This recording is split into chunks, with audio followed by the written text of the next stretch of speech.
بسم اللہ الرحمن الرحیم الحمدللہ رب العالمین والصلاة والسلام علی رسولہ الکریم وعلی من تبعہم بإحسان الی یوم الدین اما بعد. قابل صد احترام معزز نہایت واجب الاحترام جناب پریزیڈنٹ صاحب، محترم جناب میاں صاحب اور جتنے ذمہ داران اور معززین حضرات یہاں تشریف فرما ہیں، تمام شرکائے مجلس کی خدمت میں نہایت مؤدبانہ السلام علیکم ورحمۃ اللہ وبرکاتہ. پہلے تو معذرت کرنی ہے کہ تاخیر بھی ہوئی اور کچھ فلائٹوں کا بھی معاملہ رہا، اور دوسرا یہ کہ یہاں آپ حضرات کے پاس آج آتے ہوئے وہ کہتے ہیں نا کہ the first impression is the last impression. آتے ہی جو کشمیر کا تذکرہ کیا گیا اور کشمیر پر جو بات چیت ہوئی، الحمدللہ اس سے بھی بہت دل خوش ہوا. پھر ایک تاثر یہ بھی ہے کہ ہمارے پیارے بھائی نے جس طرح سے ماشاءاللہ اچھی سی تلاوت کی، اللہ رب العزت ان کو اس پر جزائے خیر عطا فرمائے. چند نکات کی طرف مختصر سے وقت میں توجہ دلانا مقصود ہے. مجھے میاں محسن گل صاحب نے اسلام اور تجارت کا ٹاپک دیا تھا، تو شارٹ کٹ صرف اشاروں کی شکل میں چند باتوں کی طرف میں توجہ دلانا چاہوں گا. سب سے پہلی بات تو یہ ہے، قرآن کریم کے اندر سورہ بقرہ آیت نمبر 168 اللہ رب العزت یہ ارشاد فرما رہے، یا ایہا الناس کلوا مما فی الارض حلالا طیبا ولا تتبعوا خطوات الشیطان. اے لوگو، حلال طیب روزگار، پاکیزہ طیب لقمہ اور حلال معیشت اختیار کرو، حلال چیز کھاؤ. ولا تتبعوا خطوات الشیطان، اور شیطان کے خطوات نقشوں راستوں پر مت چلو. یہاں ایک نکتہ بڑا قابل غور ہے. پہلے فرمایا کہ حلال روزی، حلال لقمہ کھاؤ اور شیطان کے راستے پر نہ چلو. یہ آیت ہے سورہ بقرہ آیت نمبر 168. سورہ مؤمنون آیت نمبر 51 کے اندر اللہ رب العزت یہ ارشاد فرما رہے، یا ایہا الرسل کلوا من الطیبات واعملوا صالحا. اے رسولو، پاکیزہ چیزیں کھاؤ اور اچھے اچھے اعمال کرو. انبیاء تو اچھی ہی چیز کھاتے ہیں، ان کے توسط سے ہمیں حکم دیا جا رہا ہے. یہاں پر بھی اگر آپ غور کریں سورہ مؤمنون کی آیت نمبر 51 کے اندر پہلے فرمایا رزق حلال کھاؤ اور اچھے اعمال کرو. سورہ بقرہ میں کہا جا رہا ہے رزق حلال کھاؤ اور شیطان کے راستوں پر نہ چلو. ان دو آیتوں کو اگر آپ ملاتے ہیں تو جو نقطہ سمجھ میں آتا ہے وہ علمی تحقیقی نقطہ یہ کہ جس طرح کی خوراک ہوگی اس طرح کے اعمال صادر ہوں گے. جیسا رزق ہوگا ویسے کام ہوں گے، جیسا لقمہ ہوگا باڈی سے، جسم اور وجود سے، اسی طرح کے افعال اور اعمال ظاہر و صادر ہوں گے. اسی سے یہ ہمیں بات سمجھ میں آ جانی چاہیے. کسی بھی پروگرام، کسی بھی جگہ دنیا بھر میں جانا ہوتا ہے تو پروگرام ختم ہوتا ہے تو بہت سارے لوگ مختلف باتیں آ کر کے کرتے ہیں، جس میں کہتے ہیں جی دعا کریں، اولاد نافرمان ہے، بہو بات نہیں مانتی، بیٹی بات نہیں سنتی، اولاد تابع فرمان نہیں ہے. تو بغیر لگی لپٹی کے صاف واضح کلیئر کٹ بات یہ ہے پائپ لائن میں خرابی ہے. بھائی پیچھے پائپ لائن میں خرابی ہے. اپنے مال کا جائزہ لیجئے، کیسا لقمہ دیا تھا، کون سی روزی دی تھی، کس طرح کا روزگار آپ نے اختیار کیا تھا. جو کچھ آپ وہاں پر آل اولاد کو گھر کے کمرے میں کھلا رہے ہیں، بازار میں، سوسائٹی اور سماج میں اسی طرح کے اعمال سامنے آئیں گے. یہ دو آیتیں میں نے سامنے پڑھ دی، ترجمہ آپ خود بھی کر سکتے. رزق حلال کھاؤ، شیطان کے راستے پر نہ جاؤ، پاکیزہ رزق کھاؤ، اچھے اعمال کرو۔ منہ سے جو لقمہ اندر جائے گا باڈی سے اسی طرح کے اعمال ظاہر ہوں گے۔ ایک نقطہ تو یہ ہے۔ اس کے ساتھ ساتھ یہ بات سمجھنی چاہیے کہ جب ہم نے ان دو آیتوں کی روشنی میں، اور مختصر وقت ہے، میں نے پہلے عرض کیا تھا اشارتاً صرف ذکر کرتا جاؤں گا، قرآن کریم بھرا ہوا ہے رزق حلال، احادیث طیبہ۔ ان تمام احادیث میں سے ابن ماجہ کی ایک حدیث، صرف ایک حدیث، پھر اس کے بعد ذکر کرتا ہوں جو آج کل ہمارے سماج میں کیا ہو رہا ہے۔ آپ صلی اللہ علیہ وسلم نے دو قافلوں کا نقشہ کھینچا۔ ایک حدیث میں نقشہ یوں کھینچا کہ مسافروں کی ایک جماعت ہے، وہ چلتی ہے، سارا دن سفر کرتی ہے، شام کے وقت جنگل، بیابان اور صحرا میں کسی جگہ اس قافلے نے پڑاؤ ڈالا۔ سب لوگ کھانا پکانے کا جلدی جلدی انتظام کر کے تھکے ہارے سو گئے، مگر ایک بندہ ایسا ہے جو سوتا نہیں ہے۔ اپنی ضروریات سے فارغ ہونے کے بعد وہ نہیں سوتا، صراحی سے، مٹکے سے، اپنی بوتل سے پانی نکالتا ہے، وضو کرتا ہے، اور اس قدر پورے دن کی شدید تھکاوٹ کے باوجود خدا کے سامنے سجدہ ریز ہو جاتا ہے۔ حدیث میں آپ صلی اللہ علیہ وسلم نے فرمایا اس بندے کا عمل اللہ کو اتنا بھاتا ہے، اتنا اچھا لگتا ہے کہ اللہ تعالیٰ اپنی شان کے مطابق اس کی دعا کو قبول کرنے کے لیے آسمان دنیا پہ تشریف لے آتے ہیں اور اس کی دعا کو قبول فرماتے ہیں۔ یہ ایک نقشہ کھینچا، پھر ایک اور حدیث میں ایک اور نقشہ کھینچا، ارشاد فرمایا اسی طرح کا ایک قافلہ ہے اور وہ سارا دن چلتا ہے، رات کو جنگل بیابان میں انہوں نے اپنا خیمہ لگایا، سب اپنی ضروریات زندگی میں لگے۔ یہ شخص اٹھا، اس نے پانی سے وضو کیا، جا نماز بچھائی، وضو کر کے نماز کے لیے کھڑا ہوا۔ اس قدر اچھا عمل تھا کہ اس روایت میں فرمایا کہ اللہ اس کی دعا سنے گا، قبول کرتا ہے۔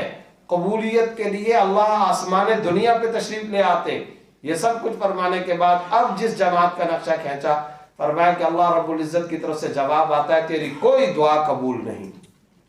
حالانکہ اتنی محنت اس نے کی، کیوں نہیں؟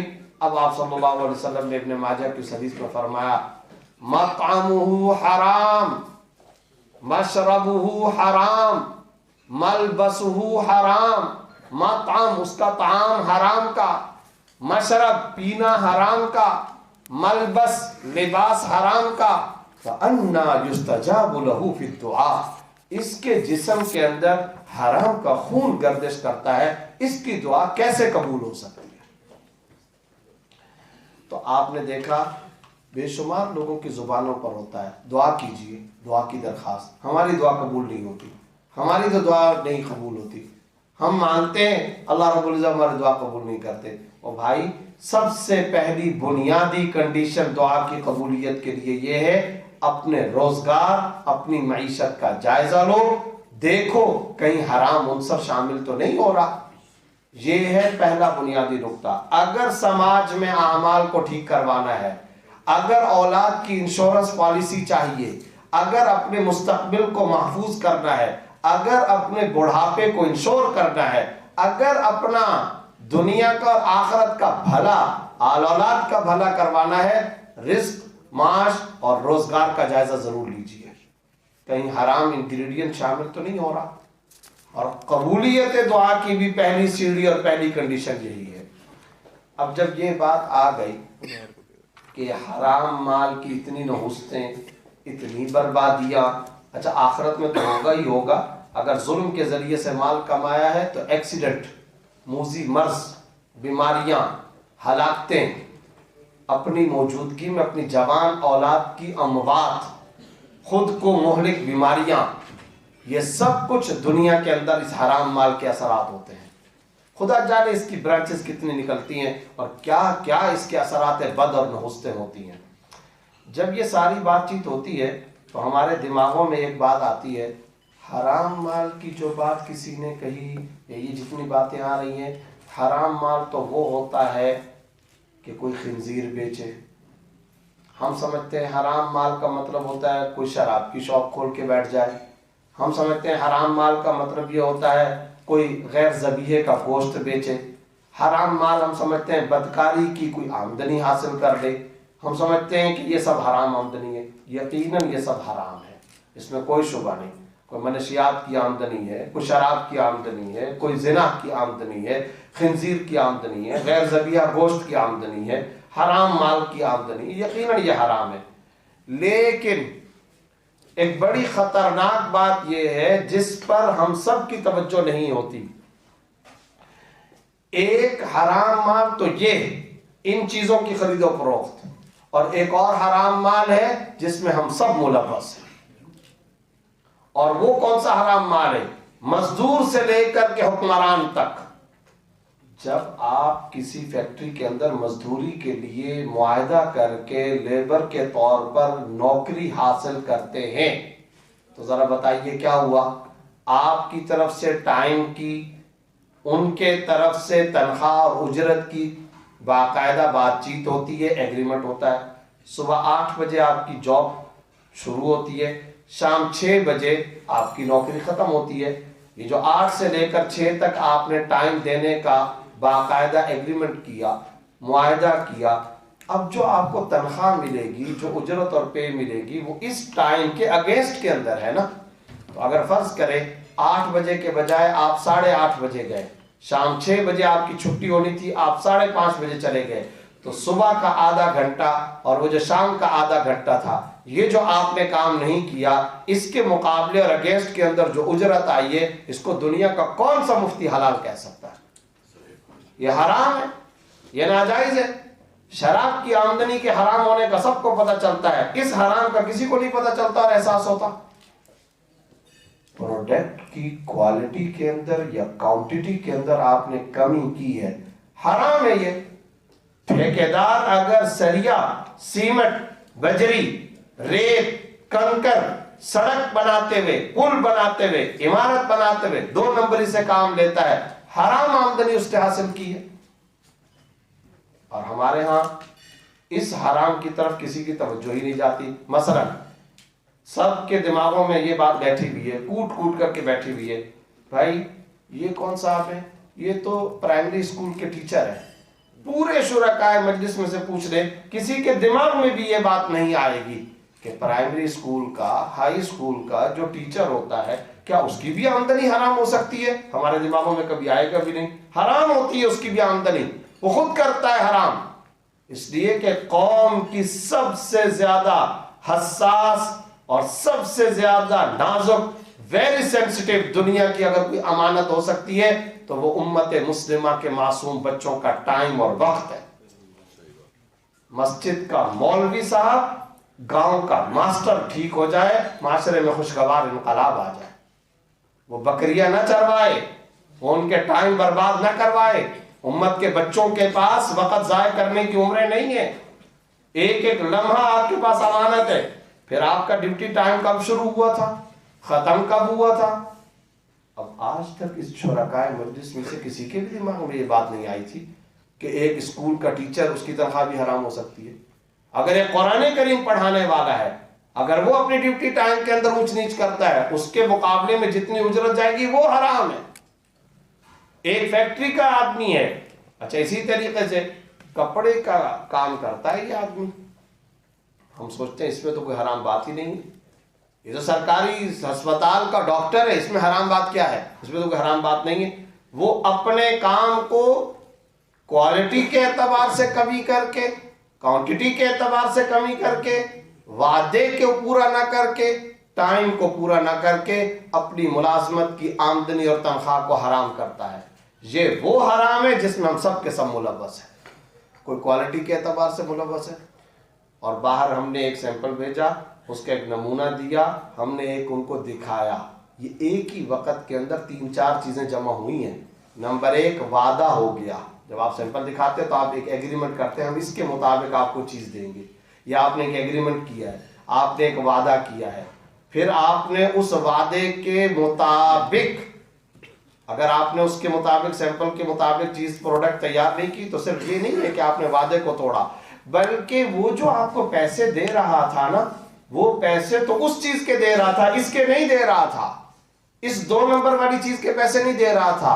تو جب آپ کے پاس بینک اکاؤنٹ میں اس نے پیسے ڈالے یا ایل سی کھلوائی یا جو بھی کام جس ذریعے سے بھی آپ کو ٹرانزیکشن ہوئی ہے، تو جو آپ نے دکھایا تھا پیسے اس کے تھے، اس کے نہیں تھے. اب بتائیے کہ یہ جو آمدنی آئی ہے یہ کہاں سے حلال ہو سکتی ہے؟ اس حرام میں ہم سب ملوث ہیں. ہر بندہ یہاں بیٹھے بیٹھے اپنی آمدنی کا اگر جائزہ لے تو اسے پتہ چلا جائے گا کہ کہاں کہاں کس کس طریقے سے میں حرام کے عام کے اندر ملوث ہو رہا ہوں. اور میں آپ کو سچ کہتا ہوں، اسلام کا بطور طالب علم جو کچھ میں نے مطالعہ کیا، آپ حضرات بھی اسٹڈی کیجئے، مطالعہ کیجئے، خدا کی قسم، ایک ہے حقوق اللہ کا معاملہ، ایک ہے حقوق العباد کا معاملہ. جب آپ حقوق اللہ کی طرف جاتے ہیں، وہ سخاوت خدا بندی، وہ رحم، وہ شفقت، معافی معافی معافی، حیران ہوتا ہے انسان. ٹائم نہیں ہے، ایک مختصر حدیث، یا ابن آدم لو بلغت ذنوبک عنان السماء ثم استغفرتنی فغفرت لک ولا ابالی.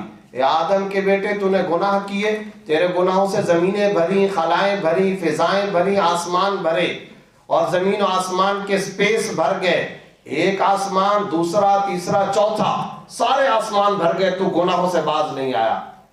ایک دن آ کر جا نماز بچھا کر 2 رکعت صلاۃ التوبہ پڑھ کے آنکھوں سے آنسو بہا کر دل سے تو نادم ہو کر معافی مانگتا ہے. ابھی نماز اور دعا کے لیے اٹھائے ہوئے ہاتھ واپس نہیں جائیں گے، اللہ 90 سال کے گناہوں کو پہلے معاف کر دے گا. اور ایک اور حدیث میں آیا، لو اتیتنی بخطایا بقراب الارض، زمین کے ذرات کتنے ہوتے ہیں؟ زمین کے ذرات کے بقدر تو گناہ لائے گا تو میں زمین کے ذرات کے بقدر بخشش اور رحمت لے کر آؤں گا. اور ایک حدیث میں فرمایا، پیاز کی مثال دی ہے. پیاز ہوتا ہے نا، اس میں جیسے چھلکے ہوتے ہیں، درمیان میں سپیس نہیں ہوتا، ایک چھلکا پہ در پہ، دوسرا چھلکا، تیسرا چھلکا، چوتھا چھلکا. فرمایا آپ صلی اللہ علیہ وسلم نے، اگر تم نے اتنے گناہ کیے کہ جیسے پیاز کے چھلکوں کے درمیان میں سپیس نہیں ہوتا، اسی طرح تم نے زمین و آسمان کی کوئی سپیس نہیں چھوڑی، اتنے گناہ کر لیے، پھر بھی اگر اللہ تعالیٰ سے معافی مانگو گے اللہ تعالیٰ معاف فرما دیں گے. اچھا، اب یہ آپ کے سامنے سخاوت خداوندی کا منظر آ گیا نا، کیسے دل بندھ گیا کہ اللہ تعالیٰ معاف کرنے والے، اللہ معاف کر دے گا، اللہ معاف کر دے گا. اب آ جائیے ذرا دوسری طرف، حیران ہوں گے آپ. ابو داؤد کی ایک حدیث ہے، اور اس حدیث کے اندر یہ آ رہا کہ آپ صلی اللہ علیہ وسلم قضائے حاجت کر کے باہر تشریف لائے. مدینہ کے باہر ایک کوڑا کرکٹ کی جگہ تھی، وہاں سے باہر تشریف لائے. ایک صحابی سامنے سے آ رہے، اور یا رسول اللہ السلام علیکم، آپ صلی اللہ علیہ وسلم نے جواب نہیں دیا. اور پھر السلام علیکم کہا، آپ صلی اللہ علیہ وسلم نے جواب نہیں دیا. اب یہ ہوا کہ آپ صلی اللہ علیہ وسلم نے سوچا یہ سلام کر رہا، شاید اس کے دل میں کوئی بات نہ آ جائے. تو وہ جو کوڑا کرکٹ کی جو 4 دیواری سی تھی، 4 دیواری مٹی کی بنی ہوئی، گاؤں دیہاتوں میں جیسا کہ ہوتی ہے، تو فوراً آپ صلی اللہ علیہ وسلم نے اس 4 دیواری پر ایسے ہاتھ لگائے، تیمم فرمایا. تیمم فرما کر کے اس صحابی کو جواب دیا، وعلیکم السلام ورحمۃ اللہ. اور یہ اصل میں یہ کیوں فرمایا؟ کیونکہ وعلیکم السلام ایک دعا ہے، ایک ذکر ہے، اور آپ صلی اللہ علیہ وسلم تمام احوال میں باوضو رہا کرتے تھے، اور کوئی ذکر بغیر وضو کے نہیں فرمایا کرتے تھے. حالانکہ جائز ہے، لیکن آپ صلی اللہ علیہ وسلم کا ظاہر ہے جو درجہ، جو مقام، لیول، اس حساب سے یہ ایک حدیث اوپر آ گئی ہے. آگے ہوا کیا؟ آپ فتح الباری اٹھائیں، آپ بذل المجہود اٹھائیے، آپ علامہ عینی کی عمدۃ القاری اٹھائیے، آپ مسند احمد کے علامہ سعادی کی شرح اٹھائیے. اس حدیث پر آگے 10 صفحات لکھے حضرات محدثین نے. کس بات پر؟ یہ جو 4 دیواری تھی، اس 4 دیواری پر آپ صلی اللہ علیہ وسلم نے تیمم کیسے فرما لیا؟ یہ تو دیوار جو تھی، یہ تو آپ صلی اللہ علیہ وسلم کی ذاتی ملکیت تو نہیں تھی، تو پھر کیسے تیمم فرمایا؟ اب اس کا جواب دیا گیا، غیر کی ملکیت سے فائدہ اٹھانا، غیر کی اجازت کے بغیر فائدہ اٹھانا، اس کی شرعی حیثیت کیا ہے؟ اب اس پر کلام ہو رہا ہے. اس حدیث کے ماتحت اب حضرات شراح اور محدثین کرام نے یہ ڈیبیٹ نقل کی ہے. چنانچہ پھر اس سوال کا جواب دینے کے لیے یمن کا ایک محدث وہ یہ جواب دے رہا ہے کہ دراصل آپ صلی اللہ علیہ وسلم نے اگر اس دیوار کو استعمال فرمایا تو یہ ایسا استعمال نہیں تھا جس سے کسی کو کوئی نقصان پہنچے. دیوار کو ہاتھ لگانے سے کیا نقصان ہو سکتا ہے؟ اچھا، ایک اور محدث کیا جواب دے رہے؟ انہوں نے کہا کہ دراصل آپ صلی اللہ علیہ وسلم جہاں پیغمبر اسلام تھے وہاں حاکم ریاست مدینہ بھی تھے، تو ان کو ثواب دیدی اختیارات بھی ہوتے ہیں. پھر ساتھ ساتھ آپ صلی اللہ علیہ وسلم متولی بھی تھے، لہذا اس بنیاد پر بھی ان کو اجازت ہے. تیسرے محدث کیا جواب دے رہے ہیں؟ ارے بھائی، اگر یہ چار دیواری مدینہ کے باشندوں کی تھی تو مدینہ کے باشندوں کی طرف سے نبی کو اجازت ہی اجازت ہے. ہر صحابی یہ چاہتا تھا کہ میری جان بھی نبی صلی اللہ علیہ وسلم کے نام پر قربان. تو کون ہے جو نبی صلی اللہ علیہ وسلم کو اجازت نہیں دے گا؟ ایک ہوتی ہے صراحتاً اجازت، ایک ہوتی ہے عرفاً اشارتاً کنایتاً اجازت، تو وہ اجازت حاصل ہے. لیکن چھوڑیے اس ساری بحث کو. قابل غور جو سوال ہے وہ یہ ہے کہ سوچے تو صحیح کہ کس موضوع پر یہ سوال جواب ہو رہا ہے. حقوق العباد کا معاملہ اتنا نازک ہے، مالی معاملات کا معاملہ اتنا حساس ہے. جنگ کے اندر تشریف لے گئے، بخاری کتاب المغازی جلد ثانی کی روایت ہے، 4-5 صحابہ کرام بیٹھے ہیں، فلانا آدمی دیکھو وہ جنگ کے اندر مارا گیا، وہ شہید ہو گیا، اس کو بڑا درجہ مل گیا، بڑا مقام مل گیا.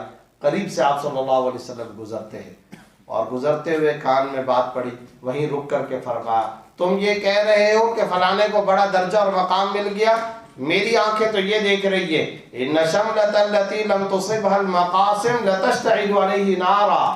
رومال کا وہ ٹکڑا جو مال غنیمت کو تقسیم ہونے سے پہلے اس شخص نے اٹھا کر کے اپنے استعمال میں لے آیا تھا، وہ آگ کا توق بن کر اس کے گلے میں لٹکا دیا گیا ہے.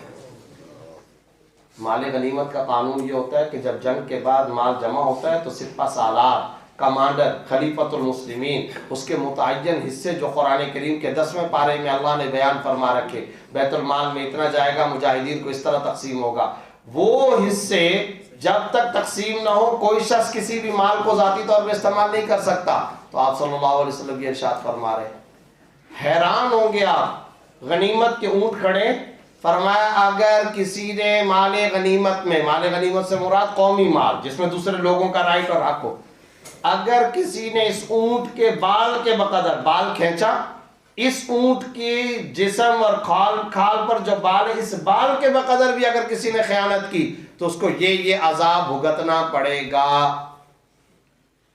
محدثین نے یہاں پر اس سوال یہ اٹھایا ہے کہ فرمایا اس بال کے بقدر، اس بال کو کھینچ بھی لیا، اس بال کو کھینچ بھی لیا تو یہ کیسے ہوا؟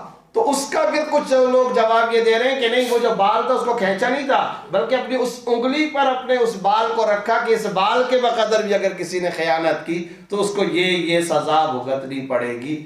یہ ہے کیا بھائی؟ یہ کس طرح کی بحثیں ہو رہی ہیں، کس طرح کی یہ ڈیبیٹ آ رہی ہے؟ صرف اور صرف یہ کسی مریض دماغ کے اندر کسی قسم کا کوئی سوال نہ پیدا ہو جائے اور اس کے جوابات کے لیے یہ سب کچھ مالی معاملات میں حساسیت کا اندازہ لگائیے. ایک شخص آیا، اس سے کہا یا رسول اللہ آپ نے تو اتنی سخت بات ارشاد فرمائی، میرا گھوڑا بھاگ رہا تھا تو میں نے رسی وہ مال غنیمت تقسیم ہونے سے پہلے اٹھا لی تھی، تو جب وہ اٹھا لی گھوڑے کو پکڑنے کے لیے اب کیا ہوگا؟ فرمایا اب تو لوگ چلے گئے گھروں کو، شراکن او شراکان من النار، ایک جوتے کا تسمے کا سوال لے کر آیا تھا، ایک گھوڑے کی پکڑنے کے لیے رسی کا، فرمایا ایک رسی تھی، یہ 2 رسیاں تھی، اب یہ آگ کی بیڑیوں کے اندر تبدیل ہو چکی ہے. اب آپ نے دیکھا کہ ہوا کیا ہے. جب معاملہ تھا حقوق اللہ کا تو میں نے آپ کے سامنے حدیثیں بیان کر دی، کتنی بخشش مغفرت، بہانے سے مغفرت، بالکل مغفرت عام، اللہ کی سخاوت، خداوندی سخاوت، بخشش. لیکن جب معاملہ آتا ہے حقوق العباد کا تو وہی اسلام، وہی اللہ، وہی رحمت للعالمین صلی اللہ علیہ وسلم حقوق العباد کے معاملے میں اس قدر سختی ہے. اور آج عجیب بات ہے، بالکل الٹ، 100 ڈگری زاویے پہ الٹ ہو گیا ہے. ہم نے اسلام کا مطلب سمجھا ہے نماز روزہ، باقی زمینوں پہ غصب کرنے کوئی مسئلہ نہیں ہے. مال کے اندر اگر ترکے اور جائیداد کے اندر وراثت میں ماں بہن بیٹی کو حصہ نہیں دیا کوئی بات نہیں ہے، باپ کا انتقال ہوئے 10 سال 20 سال گزر چکے، الگ الگ مالیت کر کے لوگوں کے اندر اپنے تمام وارثوں میں تقسیم نہیں کیا، کوئی فکر نہیں ہے۔ اور تو اور ہم نے نعوذ باللہ اپنے من کا ایک ایسا خود پسندیدہ اسلام تیار ایڈاپٹ کر رکھا ہے، جتنے مرضی حرام کام کرتے رہو ساتھ میں کچھ دے کے چڑھا دیا کرو، حرام کام کرتے جاؤ سالانہ عمرہ کر لیا کرو۔ حرام ایک ٹی وی چینل ہے، ایک ٹی وی چینل، نام نہیں بتاتا ہوں، بہت سے لوگ جانتے ہیں، اس ٹی وی چینل کے جو مالک صاحب ہیں پاکستان میں سب سے زیادہ فحاشی والے پروگرام، سب سے زیادہ فحاشی والے پروگرام اس ٹی وی چینل پر چلتے ہیں۔ ان کا باقاعدہ ایک چینل الگ سے مختص ہے، جیسے جیو کا ہے نا ایک سپورٹس چینل الگ ہے، کسی کا کوکنگ کا ایک چینل الگ ہے، تو ایک باقاعدہ ٹی وی چینل ہے پاکستان میں جس کا ایک چینل فحاشی اور ریانی کے لیے مختص، اور یہ جیسے ہال ہے اس ہال کے اندر وہ فحاشی اور ریانی کا سارا دن ڈانس اور یہ سب چل رہا ہوتا ہے۔ جیسے یہ دروازہ ہے، اس دروازے کے ساتھ ان صاحب کا آفس ہے۔ ان کی صورتحال یہ ہے کہ جب آپ ان کے سامنے جا کر کے کہیں حضور اقدس صلی اللہ علیہ وسلم، یہ پیارا نام آپ لیں، آپ جیسے نام لیں گے، ابھی آپ نے کوئی اور بات کرنی ہے، کچھ بھی کرنا ہے، نام پورا نہیں لیں گے اس آدمی کی آنکھوں سے ایسے ٹپ ٹپ آنسو بہنا شروع ہو جائیں گے۔ تو یہ سمجھ نہیں آتا یہ کیا ہے، یہ ہے کیا بھائی؟ اور وہ بیٹھا ساتھ ہی ہے، اور یہاں پورے فحاشی اور ریانی کے سارے معاملات ہو رہے ہیں، اور ادھر اس کے جو عشق رسالت کے جو مظاہر ہے وہ ادھر سے یہ ہے معاملہ۔ تو یہ اصل چکر کیا ہے؟ اصل یہ ہے کہ بعض لوگوں نے تو یہ کہا کہ ہمارے ہاں کچھ لوگ ہیں وہ نعوذ باللہ ثم نعوذ باللہ اسلام کو یا تقدیر خداوندی یا اللہ تعالیٰ کو رشوت دینے کی کوشش کرتے ہیں، تو حالانکہ اس سے کچھ نہیں ہونے والا۔ بھائی اپنا طریقہ ٹھیک کرو، کسی نے نہیں کہا آپ نفلیں زیادہ پڑھو، نہ پڑھے آپ نفلیں زیادہ، کوئی آپ سے نہیں کہتا روزے زیادہ نفلی رکھو، ساری رات تہجد پڑھو، فرض نماز پڑھی، سنت مؤکدہ پڑھی، بس کافی ہے، زندگی میں ایک حج بھی کر لیا کافی ہے، مگر حرام کام نہ کریں، حقوق العباد کو تلف نہ کریں، مباش در پہ آزار وہرچے خواہی کن کہ در شریعت ماضی گناہ نیز، کسی کا مال نہ غصب کرو، حقوق العباد نہ تلف کرو، کسی انسان کو اذیت نہ پہنچاؤ، میری شریعت میں اس سے بڑھ کر اور کوئی گناہ نہیں ہے، یہ سب سے بڑا گناہ ہے۔ تو یہ جو اس وقت صورتحال ہے، چنانچہ ہمارے ہاں یہ جملہ بڑا مشہور ہے نا کہ فلانا آدمی ہے، چیک اس کا باؤنس ہوتا ہے، پیمنٹ بر وقت نہیں دیتا، داڑھی ماشاءاللہ اتنی بڑی رکھی ہوئی ہے، چیک باؤنس ہوتا رہتا ہے، نماز کے اندر اس کی صف اول کبھی ختم نہیں ہوتی ہے، تکبیر اولا اس کی قضا نہیں ہوتی ہے، تہجد اس کی قضا نہیں ہوتی، نفل اس کی قضا نہیں ہوتی۔ اسلام کا ناقص فہم ہے، ہم نے اسلام کا مطلب سمجھ رکھا ہے چند رسومات کا مجموعہ، چند عبادات کا مجموعہ، حالانکہ یاد رکھیے اگر یہ ساری کی ساری عبادات ہیں کیا؟ حقوق اللہ، اس میں تو اتنی سخاوت ہے جو میں نے ابھی آپ کے سامنے پیش کر دی ہے، اور حقوق العباد میں اس قدر شدید سختی ہے۔ تو اس لیے ایک پوائنٹ یہ تھا کہ ایک ہے وہ حرام مال جس کو کہ سب لوگ حرام مال سمجھتے ہیں، شراب زنا کی آمدنی، خنزیر اور غیر ذبیحہ کی آمدنی، لیکن ایک حرام وہ ہے کہ حلال راستہ خدا نے دیا ہے، ہم اپنی حرکتوں سے اس کو حرام بناتے ہیں۔ تو یاد رکھیے وہ آدمی جس کا کاروبار ہی حرام ہو، یعنی جس کو آمدنی اور مال مل رہا ہو حرام کا، ٹھیک ہے کہ نہیں، اس کو حرام مال مل رہا ہے، یہ بہت بڑا المیہ ہے، لیکن یاد رکھیے اس سے بڑا المیہ یہ ہے کہ جس کو اللہ نے حلال مال دیا مگر وہ اپنے کرتوتوں کی وجہ سے اس حلال کو حرام بنا لیتا ہے۔ نوکری حلال ہے، اس کی جاب اس کی حلال تھی، ملازمت اس کی جائز تھی، لیکن وہ اس کو حرام بنا رہا ہے۔ تو یہ بہت بڑا المیہ ہے۔ اب اس دوسرے قسم کے حرام، پہلے والا جو ہے اس کو تو بیان کرنے کی ضرورت نہیں ہے، اللہ بچائے اگر کسی کا سود کا کاروبار ہے، بیاج کا کاروبار ہے، شراب کا کاروبار ہے، اس کے اوپر تو ہمیں بات ہی نہیں کرنی ہے، اس پر ہم کیا بات کریں گے؟ سب کو پتہ ہے کھلا ہوا حرام ہے، ہر ایک کو پتہ ہے قتل حرام ہوتا ہے، ہر ایک کو پتہ ہے ڈاکہ حرام ہے، ہر ایک کو پتہ ہے سود حرام ہے، اس کے اوپر کیا بات کرنی ہے؟ لیکن یہ جو دوسری قسم والا حرام ہے اس میں ہم سب ملوث ہیں، چھوٹے سے لے کر بڑے تک ہر بندہ ملوث ہے۔ آج کی اس مجلس میں ہمیں اس بات پر ضرور آنا چاہیے، اور اس کے لیے دو کام ہمیں خاص طور پر کرنے چاہیے۔ پہلا کام، اپنے بزنس، اپنی تجارت اور اپنے کاروبار کے بارے میں شرعی مسائل پوچھ کر فقہی فتاوی، شرعی مسائل اور شریعت کے احکام کے مطابق تجارت کریں۔ یہ بہت ضروری ہے۔ یہ بتائیے کہ پراپرٹی کا کاروبار حلال ہے یا حرام ہے؟ حلال ہے۔ پلاٹ کوئی لیتا ہے، پلاٹ بیچتا ہے تو حلال ہے، مگر اس پراپرٹی کے کاروبار کو ہم حرام بناتے ہیں۔ بیانہ ضبط کرنا ناجائز ہے، ہمارے ہاں مارکیٹ میں بیانہ ضبط ہوتا ہے۔ اوپن فائل کا کاروبار ناجائز ہے، ہم کرتے ہیں۔ سوسائٹی کاٹی ہے، اس سوسائٹی میں 500 پلاٹوں کی جگہ ہم 1000 فائلیں نکالتے ہیں، حرام ہے۔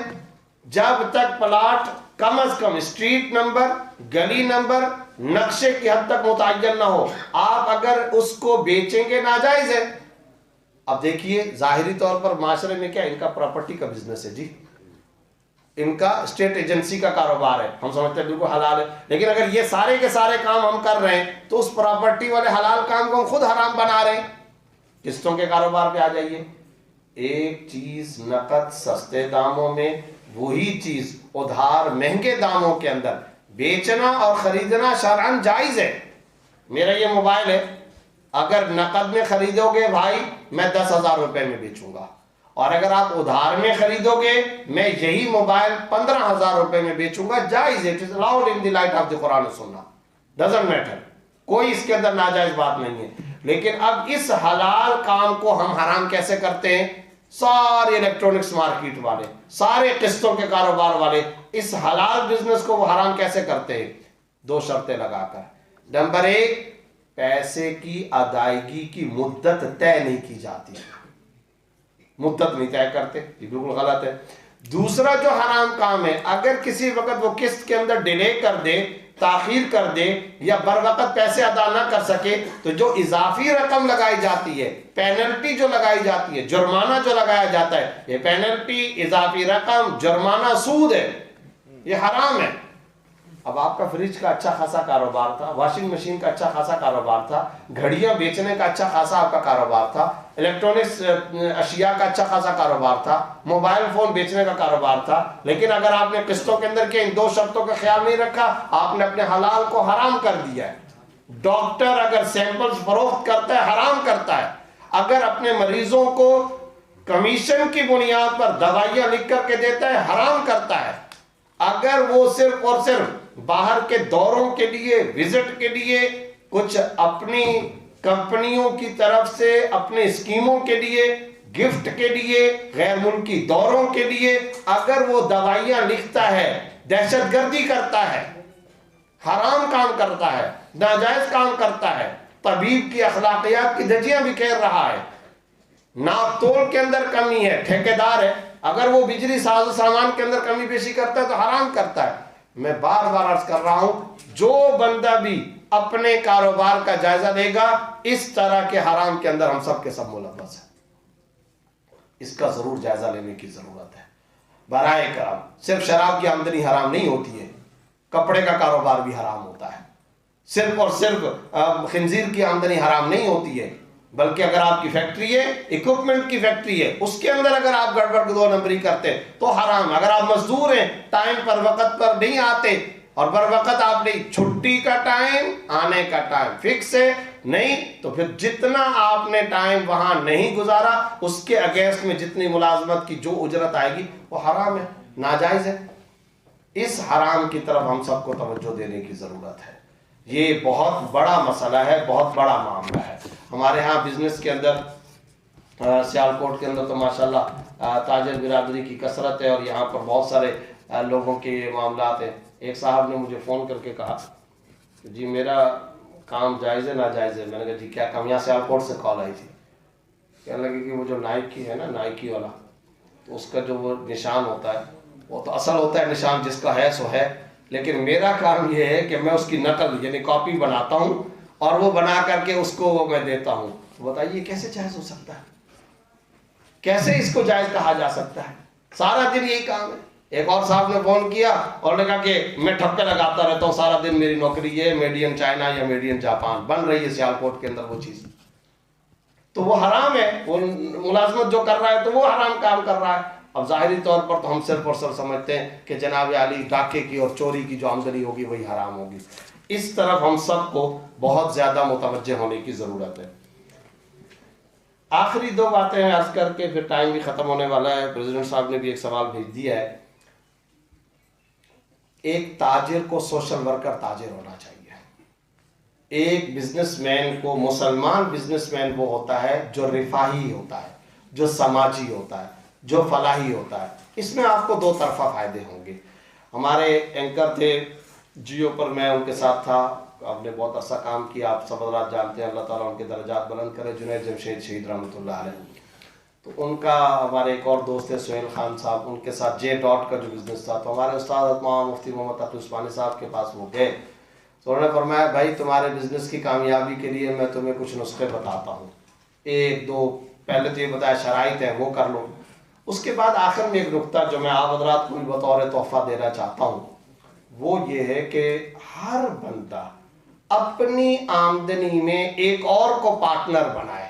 اگر مشترکہ کاروبار ہے اس میں, تجارت ہے اس میں, حتیٰ کہ اگر کوئی اس کی ملازمت کی تنخواہ بھی اگر چاہتی ہو, اس میں ایک اور کو پارٹنر بنائے. اور وہ کون ہے جس کو پارٹنر بنائے؟ وہ اللہ تعالیٰ ہے. اللہ رب العزت کو پارٹنر بنائے. اچھا, اب جب یہ بات ہم کہتے ہیں نا, تو گلی کوچوں کے اندر جہاں کہیں پر بھی یہ بات ہوتی ہے کہ بھائی اپنی آمدنی میں اللہ کو پارٹنر بناؤ اور اللہ رب العزت کا حصہ رکھو, یعنی غریبوں کو دو, عام لوگوں کو دو, فقیروں کو دو, لوگوں کے لیے سوشل ورکنگ کے کام کرو, سماجی فلاحی کام کرو, تو لوگوں کے دماغوں کے اندر آتا ہے کہ یہ تو کام وہ کریں گے جو سیٹھ ہوں گے, جن کے وہ بڑا پیسہ ہے. یہی بہت بڑی غلط فہمی ہے. صدقہ و خیرات سیٹھ اور تاجر اور بزنس مین اور مالدار لوگ کریں گے, غریب نہیں کرے گا. یہ بہت بڑی غلط فہمی ہے.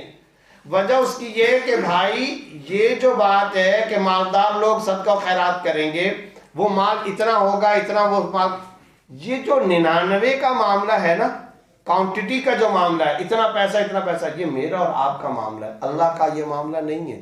اللہ کے ہاں پیسے کی مقدار نہیں دیکھی جاتی, پرسنٹیج دیکھا جاتا ہے.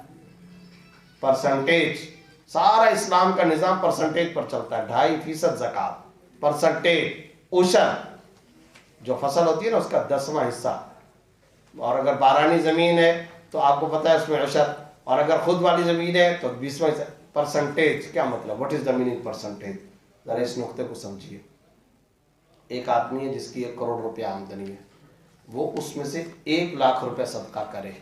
دوسرا آدمی ہے جس کی 1 لاکھ روپے آمدنی ہے, وہ اس میں سے 1000 روپیہ صدقہ کرے. ایک اور آدمی ہے جس کی 1000 روپے آمدنی ہے, وہ اس میں سے 100 روپیہ صدقہ کرے. ایک اور آدمی ہے جس کی 100 روپے آمدنی ہے, وہ اس میں سے 1 روپیہ صدقہ کرے. ان سب کا اجر و ثواب اللہ کے ہاں برابر ہے. یعنی 100 روپے والے کا اور 1,00,000 روپے والے کا اجر برابر ہو گیا. اس لیے کہ یہ 100 روپیہ, کروڑ روپیہ, 1,00,000 روپیہ, یہ میرا اور آپ کا معاملہ ہے نا. اللہ کے ہاں تو ان پیسوں کی کوئی ویلیو نہیں ہے. اللہ رب العزت تو یہ کہتے ہیں پرسنٹیج, پرسنٹیج. جس نے 1,00,000 کمایا اس میں سے 1000 دیا, اس کی تو ٹوٹل کائنات و تجوری ہی 1,00,000 تھی, اس میں سے اس نے 1000 دیا ہے. گویا کہ اس نے 1 ارب میں سے 1 کروڑ دے دیا ہے. گویا کہ 1 کروڑ میں سے اس نے 1 لاکھ دے دیا ہے. اس لیے جب پیسوں کی مقدار کا اعتبار نہیں ہے تو اب پھر ہم میں سے ہر ایک کو ذہن میں رکھنا چاہیے, ہم میں سے ہر آدمی صدقہ و خیرات کر سکتا ہے. اور پھر یہ جو میں نے آیتیں سورہ بقرہ کی پڑھی ہیں, اس کے دائیں بائیں کی آیتیں پڑھیے, کیا عجیب و غریب طرز ہے. ہمیں پڑھنا چاہیے, قرآن ترجمے کے ساتھ پڑھنا چاہیے, قرآن کریم کی ٹرانسلیشن پڑھنی چاہیے, قرآن کی تفسیر کے ساتھ قرآن کا مطالعہ کرنا چاہیے. ابھی تفسیر قرآن اتمام مفتی محمد تقی عثمانی صاحب کی 2 جلدوں کے اندر آ گئی ہے, آپ میں سے ہر ایک کے پاس ہونی چاہیے. میں پریزیڈنٹ صاحب سے سفارش کروں گا کہ سب حضرات ارکان کو وہ دیں, مجھ سے منگوا لیں, میں دوں گا, فری آف کاسٹ دے دوں گا, لیکن اس کا مطالعہ ضرور کریں.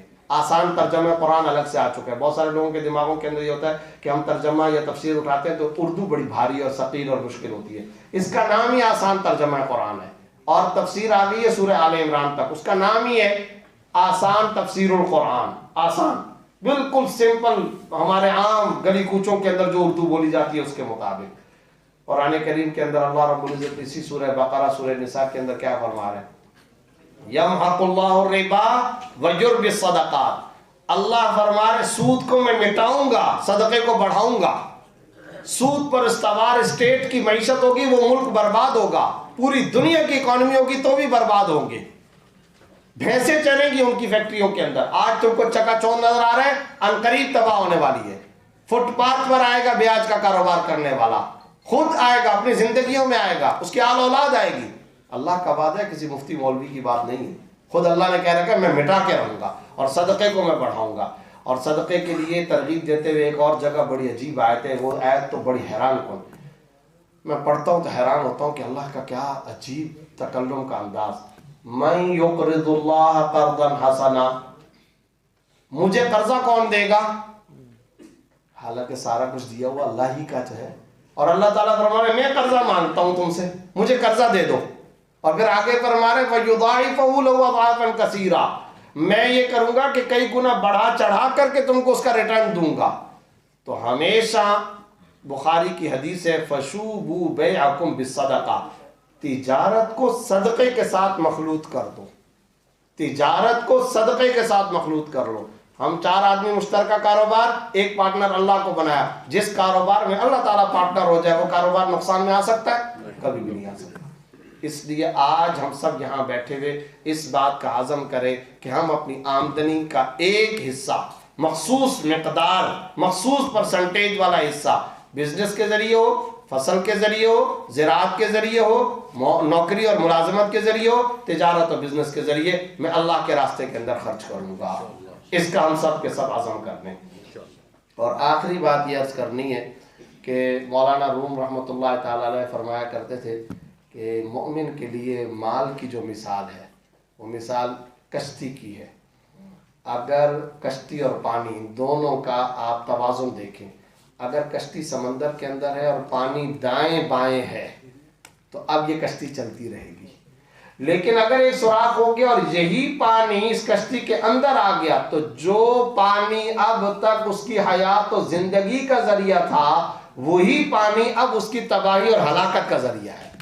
یہ مثال دے کر وہ فرماتے ہیں مومن کے لیے مال کی مثال ایسے ہی ہونی چاہیے کہ وہ اس کی زندگی گزارنے کا ایک ذریعہ ضرور ہے، مگر اس کی محبت دل دماغ میں اتنی کوٹ کوٹ کر کے بھر جائے، فرائض اور واجبات سے انسان غفلت میں آ جائے، گناہوں کی طرف مائل اور متوجہ ہو جائے اور اپنے حقوق العباد کو توجہ سے ادا نہ کرنے والا ہو، تو پھر دراصل اب سمجھ لیجئے یہ پانی کشتی کے اندر آ چکا ہے، یہ مال اس کے دل کے اندر آ کر کے گھس گیا ہے۔ اب یہی مال جو اب تک اس کی خوراک اور غذا کا ذریعہ تھا، اب یہی مال اس کی تباہی اور بربادی اور اس کی تباہی اور زوال کا شکار ہوگا، یہی اس کا ذریعہ بنے گا۔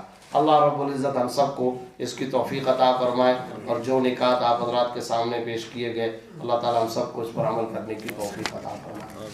حکومتی سطح پر کامیاب نوجوان پروگرام اسکیم جو متعارف کرائے گی سودی ہے، میں نے خود وزیر اعظم صاحب سے بات کی تھی، میں نے کہا تھا کہ یہ ناجائز ہے، اس کے اندر جو انہوں نے انٹرسٹ کا وہ رکھا ہے اس کے اوپر میں انٹرویو بھی دے چکا ہوں، یہ درست نہیں ہے۔ ڈیجیٹل کرنسی مثلا بٹ کوائن کے بارے میں پریزیڈنٹ صاحب نے فرمایا، تو بٹ کوائن کا معاملہ یہ ہے کہ پاکستان میں تو یہ انلیگل ہے، یہاں تو یہ لیگل ہی نہیں ہے، تو ایک تو خلاف قانون ہونے کی وجہ سے بھی اس کی یہاں گنجائش نہیں ہے، کیونکہ جو شرعی طور پر جو حکومت وقت جو قانون بناتی ہے اس مسلم حکومت کے قانون کی پاسداری کرنا شرعاً بھی لازم ہو جاتا ہے۔